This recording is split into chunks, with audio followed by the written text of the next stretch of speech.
Hello, Mama. Nandito na naman po ako para batiin po kayo ng happy birthday. So, nakarating na po kayo sa ganitong age ninyo po. Sana naman is marami pa kayong taon na marating. Ang wish ko po sa inyo is huwag kayong mawala ng pag-asa, Mama.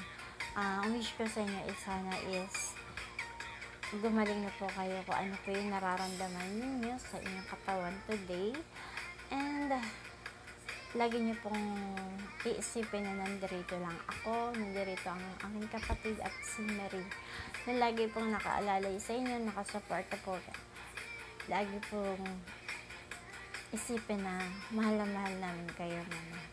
So, once again, happy birthday. May you have many more birthdays to come para makasama pa namin ikaw. Makasama ka pa namin ng matagal. God bless you and wish you long life to live. And God bless you more, Mama. I love you. Happy birthday. I love you. Kahit ako marunong, ayan.